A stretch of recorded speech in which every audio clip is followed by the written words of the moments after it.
Our story begins 20 years ago. Boris Yeltsin was sworn into office. Jay Leno replaced Johnny Carson on The Tonight Show. And cell phones were really, really big.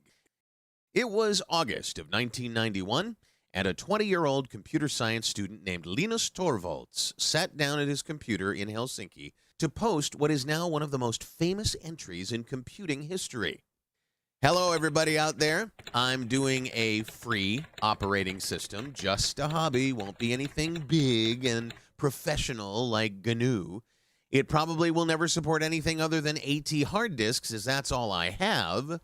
Well, word of Linux open source project quickly spread around the globe, and developers from all over contributed their code. Linus named his OS kernel Linux and chose a penguin as its mascot, after a little incident at the zoo. He soon made a very important decision that would shape Linux's future just as much as the technology.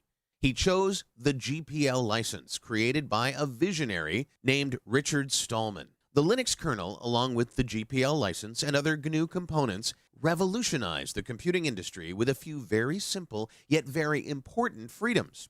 The freedom to use the software for any purpose.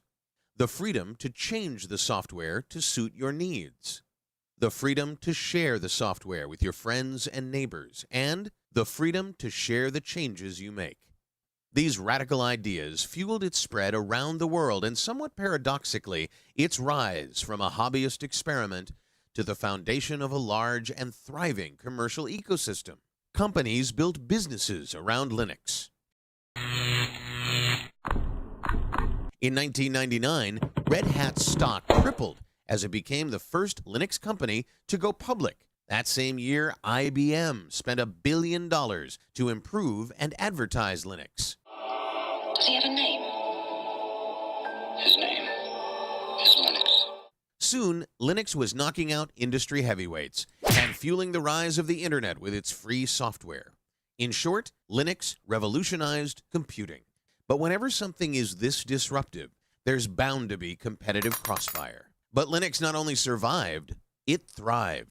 Today, the kernel development community numbers in the thousands, with hundreds of companies collaborating on Linux development. Every 3 months, another version of Linux is released.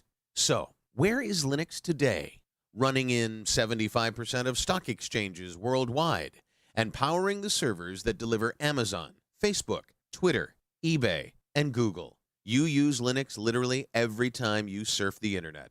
It's in your phone, in your TV, running 95% of supercomputers, and in many of the devices you use every day. Linux is everywhere. And the Helsinki-based programmer who started it all? He orchestrates this worldwide army of developers from his home office in Portland, Oregon, as a fellow at the Linux Foundation. As we celebrate 20 years of Linux, we can all see ourselves in its story. Thank you for being a part of its first 20 years.